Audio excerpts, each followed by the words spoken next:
সেই কখন থেকে দেখছি মাথায় হাত দিয়ে কি যেন ভেবেই চলেছো। তা এত কি ভাবছো তুমি?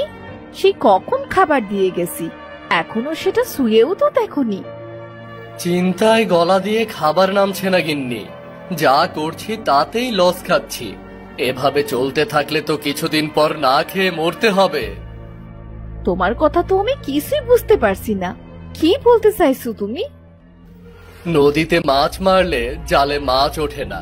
জমিতে ধান চাষ করলাম, ধানগুলো সব ইঁদুরে কেটে নষ্ট করে দিল।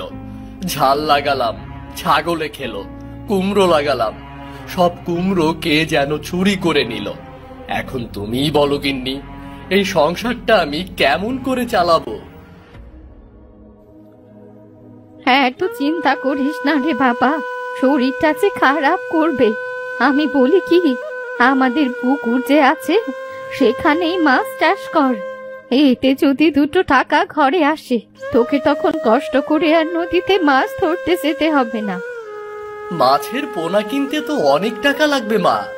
এত টাকা আমি কোথায় পাবো?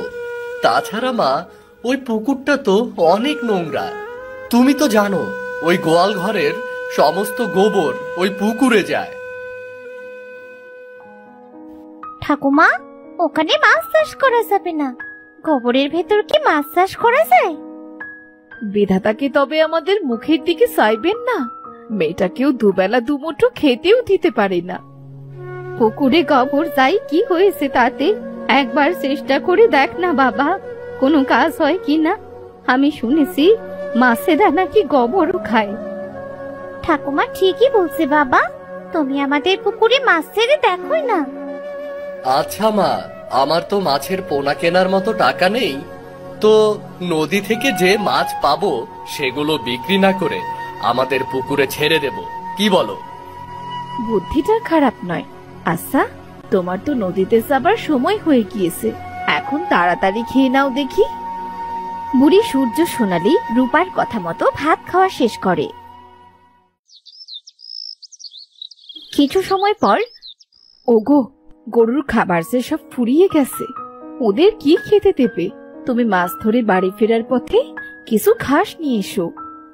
ঠিক আছে বউ, তুমি জালটা এনে দাও, আজ বড্ড দেরি হয়ে গেল। তুমি দাঁড়াও, আমি জাল আনছি। রূপা ঘর থেকে বের হয়ে জাল এনে সূর্যকে দেয়। সূর্য জাল নিয়ে নদীতে মাছ ধরতে চলে যায়। হে বিধাতা, আজ জালে দুটো মাছ বেশি দিও। মায়ের কথা মতো গোবরের পুকুরে মাছ ছেড়েই দেখি। যদি আমাদের পুকুর মাছে পরিপূর্ণ হয়, তাহলে আমাদের আর কষ্ট করতে হবে না, না খেয়ে থাকতেও হবে না।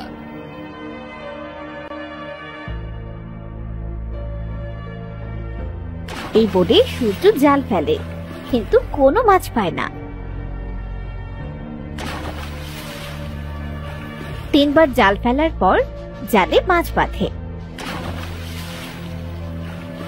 ওহ, কত সময় পর জালে একবার মাছ বাঁধলো। মাছগুলো তাড়াতাড়ি হাড়ির ভেতরে জিয়ে রাখি, না হলে মাছগুলো যে মারা যাবে। হাড়িতে মাছ জিয়ে রেখে সে আবার মাছ ধরে। না, আর একটা মাছও উঠলো না জালে। কি আর করা যায়, কিছু ঘাস কেটে আনি মাঠ থেকে। সূর্য মাঠে যেয়ে ঘাস কাটে, এরপর ঘাস আর হাড়ি নিয়ে বাড়ি ফিরে আসে।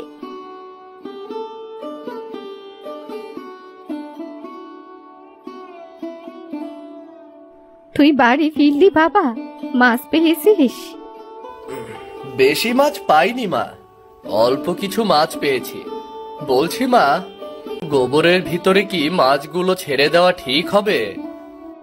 ছেড়ে দেখ না বাবা, যদি কপালটা খুলে যায়। আচ্ছা মা, আমি তাহলে পুকুরে গেলাম।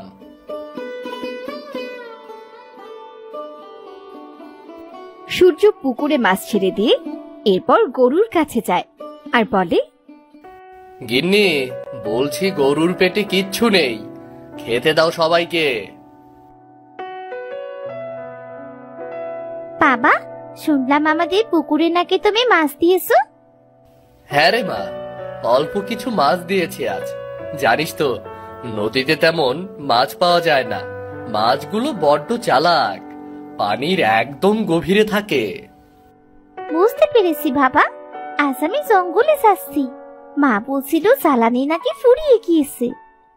তুই একা যাস না মা জঙ্গলে, অনেক ভয়ঙ্কর জীবজন্তু আছে। আমিও তোর সাথে যাব। তাহলে তো অনেক ভালো হয়, চলো তাহলে। এরপর সূর্য আর সোনালি জঙ্গলে যাবার উদ্দেশ্যে রওনা দেয়। তারা হাঁটতে হাঁটতে জঙ্গলের অনেক গভীরে চলে যায়।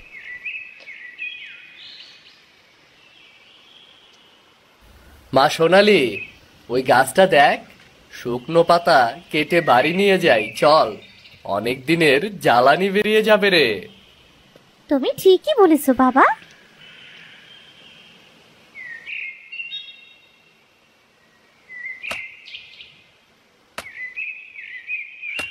বাবা, অনেক তো সময় পার হলো আমরা এসেছি। যা গরম পড়েছে, আর সাথে করে পানিও আনিনি।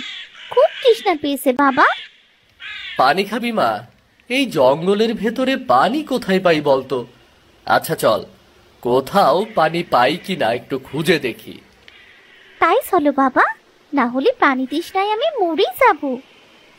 সূর্য সোনালীকে নিয়ে জঙ্গলের ভেতর পানি খুঁজতে থাকে। কিছু দূর হাঁটার পর সূর্য একটা নদী দেখতে পায়। ওই দেখ মা, একটা নদী মনে হচ্ছে। এই গভীর জঙ্গলে নদীও আছে। আরে তাই তো বাবা, দেখো নদীর চারপাশটা কত সুন্দর লাগছে, কত ফুল নদীর পাশে। তুই সত্যি বলছিস রে মা? চল এবার তাড়াতাড়ি পানি খেয়ে নেই। সূর্য আর সোনালী পানি খেতে যায়। পানি খাওয়া শেষ হতেই একটা বড় চিংড়ি মাছ দেখে তারা। বাবা, ও বাবা, ওই দেখো না, কত বড় চিংড়ি। কতদিন এমন চিংড়ি খাই না বলো তো? আজ মজা করে চিংড়ি খাবো বাবা। বাবা, তুমি চিংড়ি মাছটা ধরো। সত্যি তো, চিংড়ি মাছটা কত বড়! এত বড় চিংড়ি আমি কখনো দেখিনি। তুই দাঁড়া, আমি মাছটা ধরে নিয়ে আসি।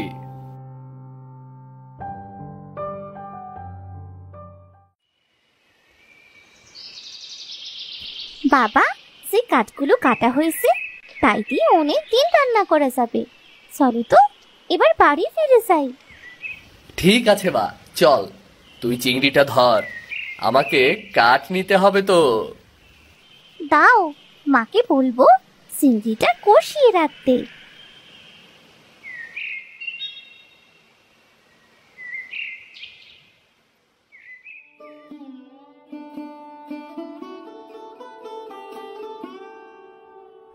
মা, ও মা, মা দেখো না, কত বড় চিংড়ি।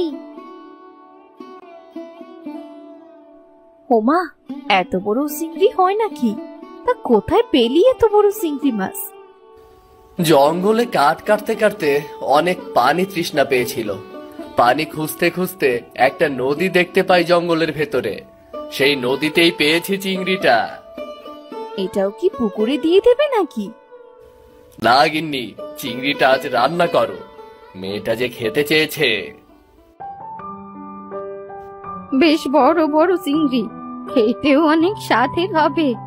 বৌমা, বটিটা এনে মাছটা তাড়াতাড়ি কাটো দেখি। ঠিক আছে মা। রূপা একটি বটি এনে চিংড়ি দিয়ে মাছটা কাটতে যায়। ঠিক তখনই চিংড়িটি কথা বলে ওঠে। দয়া করে কেটো না, কেটো না আমায়। আমার যে পানি ছাড়া থাকতে খুব কষ্ট হচ্ছে। আমায় একটু পানিতে রাখার ব্যবস্থা করো। ভূত!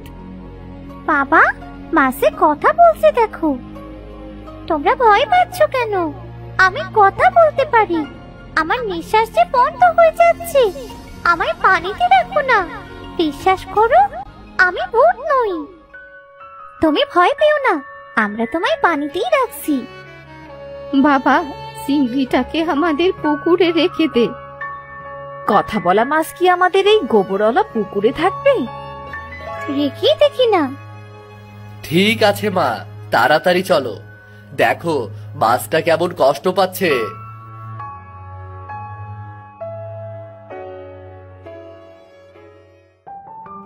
বুড়ি সূর্য, সোনালি ও রূপা মিলে কথা বলা চিংড়িটাকে তাদের পুকুরে ছেড়ে দেয়।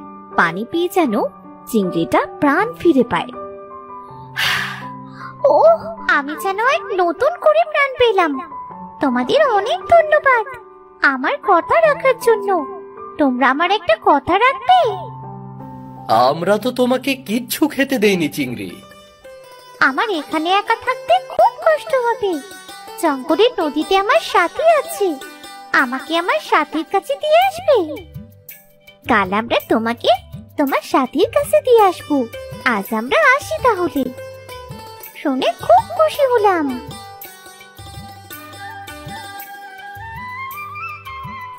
আমার তো খুব ক্ষুধা পেয়েছে। কি খাবো আমি? ওটা কি আসছে পুকুরে? খাবার নাকি? কে দেখি তো একবার। বাহ, এই খাবারটা তো খুব সুন্দর খেতে। এত সুন্দর খাবার আমি আগে কখনো খাইনি। খুব ভালো লাগছে এটা খেতে। চিংড়ি আরো গোবর খায়।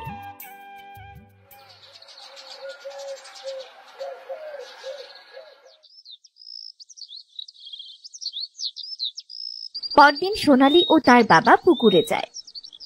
চিংড়ি, কোথায় তুমি? এসো এদিকে। চলো, আমরা তোমার সাথীর কাছে তোমায় দিয়ে আসছি। আমি এখান থেকে যেতে চাই না সোনালি। কি বলছোটা কি? তুমি যেতে চাও না মানে? এখানকার খাবার খুবই সুস্বাদু।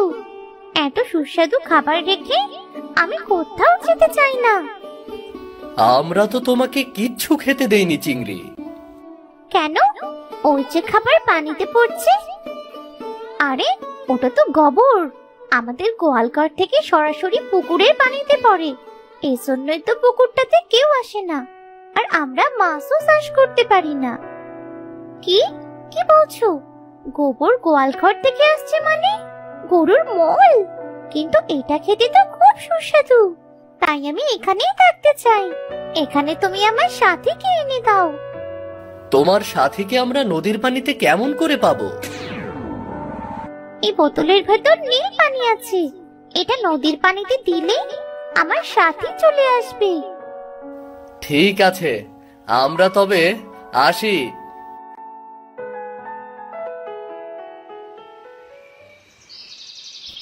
চিংড়ির দেওয়া নীল পানির বোতল নিয়ে সূর্য আর সোনালি জঙ্গলে সেই নদীর কাছে আসে। চিংড়ির কথা মতো তারা নদীর পানিতে নীল পানি ফেলে দেয়। কিছুক্ষণের ভেতর সেখানে একটা বড় চিংড়ি আসে।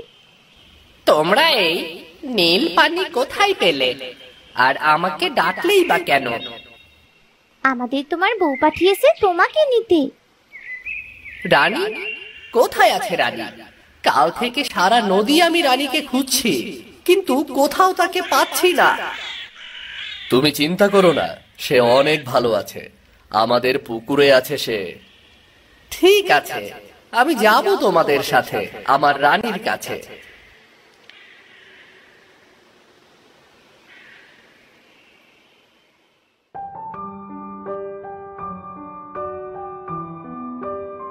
তোমাদের অনেক ধন্যবাদ। তোমরা সত্যি খুব ভালো। ধন্যবাদ দিতে হবে না, আমরা তবে আসি এখন। চলো বাবা। হ্যাঁ রে মা, চল তবে। তোমাকে কাল থেকে কত খুঁজেছি। এরা আমায় ধরে এনেছিল। এখানে পুকুরে যে গোবর পড়ছে, এগুলো খেতে খুব সুস্বাদু। এর জন্য তোমাকে এখানে নিয়ে আসতে বলছিলাম। এরা অনেক ভালো, এদের উপহার দেওয়া উচিত। ঠিক বলেছ তুমি। পরের দিন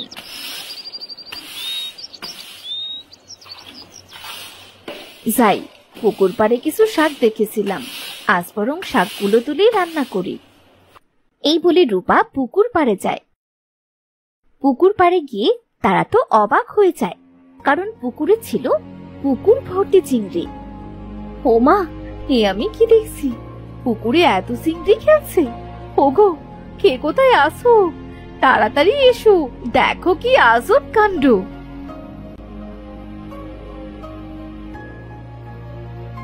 কি হয়েছে বৌমা? এমন করে চিৎকার করছো কেন? ও মা, পুকুরে এত চিংড়ি এলো কোথা থেকে? আমি তো পুকুরে কোনো চিংড়ি ছাড়িনি, তবে এত চিংড়ি কোথা থেকে এলো? আমি দিয়েছি গো। এখন থেকে চিংড়িগুলো তোমাদের পুকুরেই বড় হবে। তুমি সত্যি বলছো চিংড়ি রানী? তাহলে তো আমাদের আর না খেয়ে থাকতে হবে না। চিংড়ি বিক্রি করে বাবা বাজার করতে পারবে। এই চিংড়ি ততদিন ফুরাবে না যতদিন তোমরা পুকুরে গোবর দিতে পারবে। পুকুরে গোবর না থাকলে চিংড়িগুলো অদৃশ্য হয়ে যাবে। তার মানে আমাকে গোবর দিয়ে চিংড়ি চাষ করতে হবে? তুমি ঠিক বলেছো সূর্য, তোমরা সত্যি খুব ভালো। তাই এই চিংড়ি তোমাদের উপহার দিলাম। দেখবে, চিংড়ি বিক্রি করে তোমরা ধনী হয়ে যাবে। আমরা তোমাদের কাছে চিরকৃতজ্ঞ থাকবো। তোমরা আমার ছেলেকে একটা পথ দেখালে। তোমরা যতদিন ইচ্ছে আমাদের এই পুকুরেই থাকতে পারো। কি হলো? এই কথা শুনে তোমাদের মুখটা এমন ফ্যাকাশে কেন হয়ে গেল চিংড়ি? তবে কি তোমরা এখানে থাকতে চাও না? আসলে আমরা চিংড়ি নই। আমার মেয়েটার কথা আমার খুব মনে পড়ছে। তাহলে তোমরা কে? ও নাগরাজ আর আমি নাগরানী। মেয়েকে সর্পরাজ্যে রেখে পৃথিবী ঘুরতে এসেছিলাম। প্রচন্ড ক্ষুধা লাগায় ফল গাছে উঠেছিলাম ফল খেতে। আর সেই গাছের নিচে এক সাধু বাবা ধ্যানে বসেছিল। আমাদের জন্য তার ধ্যান ভেঙে যায়। তখন সে সাধু আমাদের অভিশাপ দিয়ে চিংড়ি বানিয়ে দেয়। তবে কি করলে তোমরা এই অভিশাপ থেকে মুক্তি পাবে? সাধু বাবা বলেন, কেউ যদি 7 পুকুরের পানি 7 রকম ফুল, তার ভেতর 7 ফোঁটা রক্ত আর 7টা কালো গোলাপ দিয়ে আমাদের গোসল করায়, তবেই আমরা অভিশাপ থেকে মুক্তি পাব। তোমরা আমাদের বড় উপকার করেছো, আর তোমাদের জন্য এইটুকু করতে পারবো না। কিন্তু কালো গোলাপ পাবো কোথায়? জঙ্গলের ভেতরে একটা পাহাড় আছে, আর সেই পাহাড়ের উপরেই আছে কালো গোলাপ। তবে সাবধান, কালো গোলাপ গাছ একটা ডাইনি। আমি একটা লাঠি দিচ্ছি।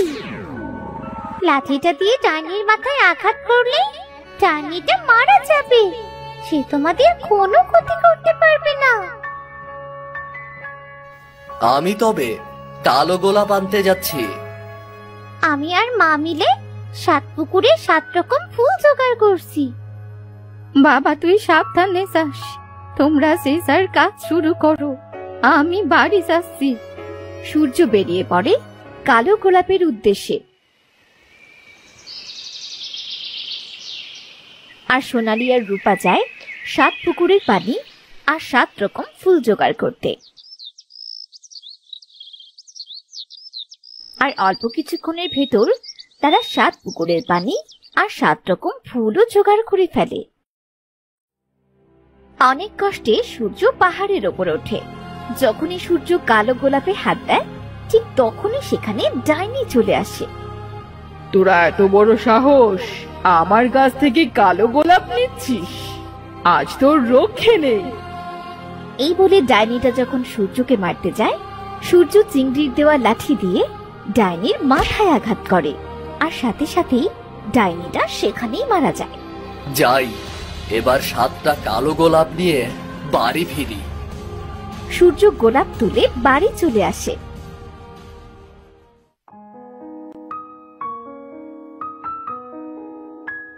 তুমি এসেছো? আমাদের সবকিছু গোছানো শেষ। শুধু রক্ত দিলেই হয়ে যায়। রক্তটা না হয় আমিই দিচ্ছি। না, আমি দেব। আমি রক্ত দিচ্ছি মা। 7 ফোঁটা রক্ত দে, তারপর চিংড়িদের ডাকছি। চিংড়ি, চিংড়ি, কোথায় তোমরা? বলো, কি বলতে চাও? তোমার কথা মতো আমরা সব জোগাড় করেছি। 7টা কালো গোলাপ, 7 রকম ফুল, 7 ফোঁটা রক্ত আর 7 পুকুরের পানি একসাথে করে একটা পাত্রে রেখেছি। আমরা ওপরে আসছি, তোমরা আমাদের গোসল করিয়ে দাও। এই বলে চিংড়ি দুটো পুকুর থেকে উপরে উঠে আসে। সূর্য তাদের গোসল করিয়ে দেয়, আর সাথে সাথেই চিংড়ি দুটো নাগরাজ আর নাগরানীতে পরিণত হয়। তোমাদের কাছে আমরা চিরকৃতজ্ঞ হয়ে রইলাম। তোমাদের ধন্যবাদ দিয়ে ছোট করব না। নাগরাজ ঠিকই বলেছে, তবে যাই হোক, ও কথাই রইল। তোমরা তোমাদের পুকুরে গোবর দিয়ে চিংড়ি চাষ করো। যতদিন পুকুরে গোবর দিতে পারবে ততদিন তোমার পুকুরে চিংড়ি থাকবে। গোবর না দিলে চিংড়িগুলো অদৃশ্য হয়ে যাবে। ঠিক আছে নাগরানী, কখনো বিপদ হলে আমাদের স্মরণ করো। আমরা সাথে সাথেই তোমাদের সাথে দেখা করব। আপনারা চলে যাচ্ছেন নাগরানী? হ্যাঁ সোনামা, এখন আমাদের ফিরতে হবে। না জানি মেয়েটা আমার কেমন আছে। আমরা তবে আসি এখন। নাগরাজ নাগরানী সাপরূপ নিয়ে সবার কাছ থেকে বিদায় নিয়ে নাগরাজ্যে চলে যায়।